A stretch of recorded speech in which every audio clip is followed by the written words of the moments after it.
ضيوفا عندكم لمشاركة في تخبير هذه الفكرة العزيزة على كل ساكنة الجهة التي أسست لخارطة الطريق لتنمية الجهة في كل أبعادها الاقتصادية والاجتماعية والبيئية. كما يعكس هذا الملتقى رغبة جميع قوى الحية للجهة لتعبير جلالة الملك على أسمى عبارات الشكر والامتنان على مبادرته الملكية الرائدة والخلاقة لإنهاء مرحلة جديدة في تاريخ جهة الشرق، وتعبيرا منهم لمواصلة مشوار النماء والتقدم بكل حزم وثبات كما رسمها صاحب الجلالة. حضرات سيادة السادة، إن الدور الذي يلعبه المنتخب على المستوى الترابي يعد حجر الزاوية لمؤسسة التنمية المحلية،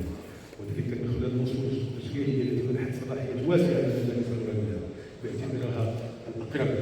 إلى المواطن وأكثر قدرة على التواصل الترابي والتفاعل معه. فالمنتخبون على المستوى الترابي هم المسؤولون عن الخدمات الإدارية والاجتماعية التي يحتاجها المواطن في الحياة اليومية.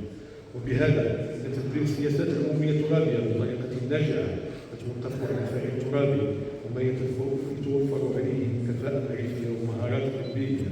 وإن إشراكه في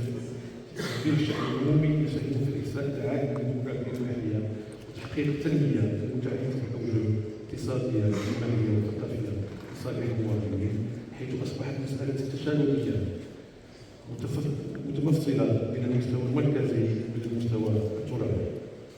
حضرات سيادة السادة، احتفالنا بهذه المناسبة سيتم خلال هذا اليوم بإلقاء العديد من العروض التي تتعلق بتنفيذ السياسة العمومية الترابية على مستوى جهة الشرق. بدءا بالتصميم الجهوي لإعداد التراب جهة الشرق الذي يعد وثيقة مرجعية تمكن من بلورة النظور والتهيئة المجالية وتحديد توجهاتها على مدى 25 سنة على مدى الجهة. سنضيف بعدها على حفلة برنامج التنمية الجهوية 2019-2021 لجهة الشرق للتعرف على أهم المكتسبات والإنجازات التي حققها مسؤول الجهة بالشراكة مع الدولة خلال هذه المرحلة، وكذا التعرف على أهم مخرجات برنامج التنمية الجهوية 2022-2027 المتسم بانسجامه مع توجهات النموذج التنموي الجديد. وفد بوركينا فاسو، وفد الكاميرون،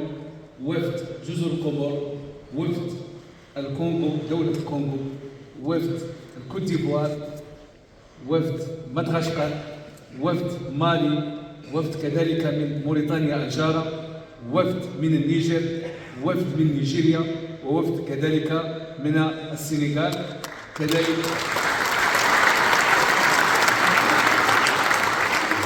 لا أنسى المندوب العام للوكالة والوني ببروكسل الدولي التي هي شريكة لجهة الشرق.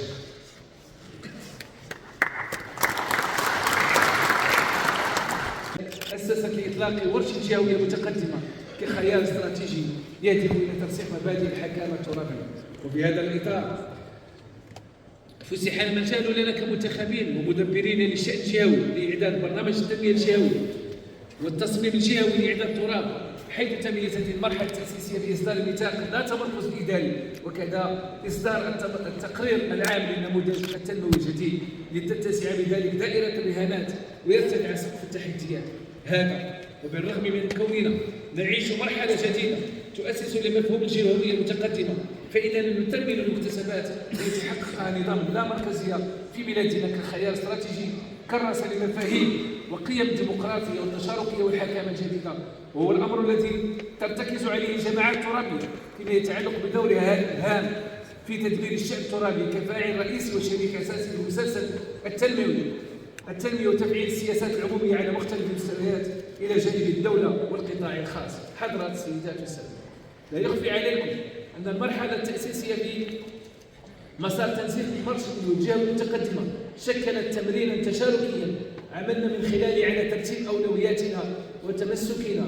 بأهمية تفعيل أشكال التضامن بين مكونات جهة الشرق وإنعاش العالم القروي والنهوض بالمناطق المعزولة وإحداث فرص شغل خاصة في صفوف الشباب والنساء، إلى جانب الاستفادة من الخدمات الاجتماعية والتجهيزات الأساسية لمجموع مناطق الجهة وإدماجها في مسار تنمية تحقيق التنمية المجالية المتوازنة والرفع من جاذبية والتنافسية الجهة.